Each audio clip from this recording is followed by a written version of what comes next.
बिस्मिल्लाहिर्रहमानिर्रहीम अस्सलाम वालेकुम। बेटा जी, आज की वीडियो में हम नहम जमात की फ़िज़िक्स के यूनिट नंबर 3 का जो टॉपिक डिस्कस करेंगे वो है फ्रिक्शन के फ़वाइद और नुकसानात। फ़वाइद और नुकसानात, फ़वाइद और नुकसानात भी कह सकते हैं, फ़वाइद और नुकसानात भी हो सकता है। ये फ्रिक्शन के फ़वाइद भी हैं और नुकसानात भी हैं। जैसा कि इससे पहले वाले टॉपिक में भी उन्होंने हमें बताया था कि गाड़ी के चलने के लिए भी फ्रिक्शन चाहिए और उसको चलते हुई गाड़ी को रोकने के लिए भी फ्रिक्शन चाहिए।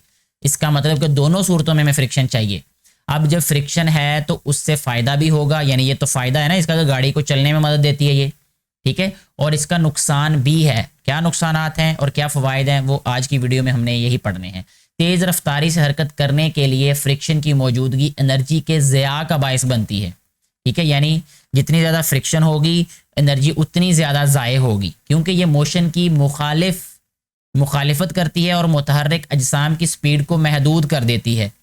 मशीनों के मोशन में रहने वाले मुख्तलिफ पुर्जों के दरमियान फ्रिक्शन की वजह से हमारी कार आमद एनर्जी का बेशतर हिस्सा हरारत और आवाज़ की सूरत में ज़ाय हो जाता है। इन मशीनों में फ्रिक्शन की वजह से मोशन में रहने वाले पुर्जे जल्दी घिस जाते हैं या फिर टूट फूट का शिकार हो जाते हैं। ये नुकसानात हैं फ्रिक्शन के।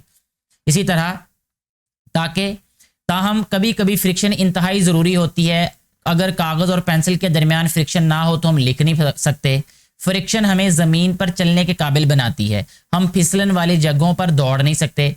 फिसलन वाली ज़मीन बहुत कम फ्रिक्शन फराहम करती है, इसलिए कोई भी शख्स जो फिसलन वाली ज़मीन पर दौड़ने की कोशिश करता है हादसा से दोचार हो जाता है, यानी उसको हादसा पेश आ जाता है।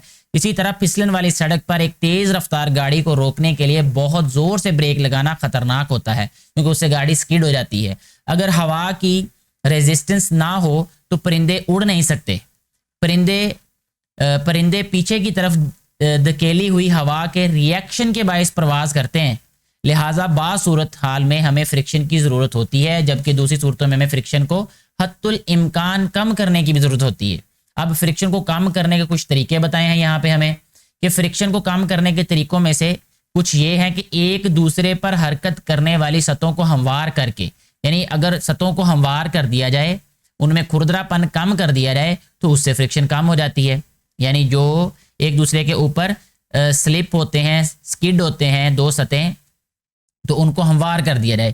तेज़ रफ्तार अजसाम की शक्ल नोकदार बनाकर, मसलन कार, हवाई जहाज़ वगैरह, ऐसा करने से हवा के बहाव की रुकावट कम हो जाती है। आप देख लें कि जितने भी व्हीकल्स होते हैं, बड़े बड़े जहाज़ों से लेकर गाड़ियों तक, उनकी आगे से शक्ल जो है वो लंबूतरी होती है या आगे से वो बारीक होते हैं या इस तरीके से बनाए होते हैं कि वो हवा आती है उसकी समत में कम से कम रेजिस्टेंस का बायस बने, यानी चिपटा नहीं होता बिल्कुल। उसका जो शक्ल होती है उसका जो सामने वाला हिस्सा होता है गाड़ी का, आप ट्रकों को देख लें, हालांकि ट्रकों के ऊपर जो खाली जगह होती है ना उस पर भी उन्होंने ऐसा बनाया होता है कि वो गाड़ी की जो सामने से हवा टकराए तो टकरा के ऊपर जो बैक साइड पे वो डब्बा सा लगाया होता है, कंटेनर जिसे कहते हैं, वो कंटेनर के ऊपर चले जाए हवा, ना कि कंटेनर के आगे टकराए, क्योंकि वो चिपटा होता है आगे से। तो चिपटी सतह पर जब हवा टकराएगी तो ज़्यादा मुज़ाहमत का सामना करना पड़ेगा, इसलिए वो क्या करते हैं एक ढलवान सी बना देते हैं गाड़ी के आगे वाले हिस्से पे, तो वो हवा टकरा के तो उस कंटेनर के ऊपर से चले जाती है। इसकी वजह से तेज़ रफ्तारी के दौरान हवा की रेजिस्टेंस कम हो जाती है।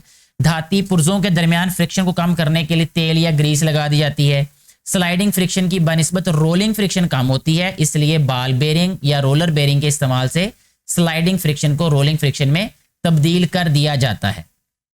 तो ये आज की वीडियो थी जिसमें हमने बात की फ्रिक्शन के फ़ायदे और नुकसानात के बारे में, यानी फ्रिक्शन के फ़ायदे क्या है, नुकसानात क्या है और फ्रिक्शन को कम कैसे किया जा सकता है। उम्मीद है ये बातें आपको समझ आ चुकी होंगी। फिर भी कोई परेशानी हो, कोई सवाल हो तो नीचे कमेंट करके पूछ सकते हैं।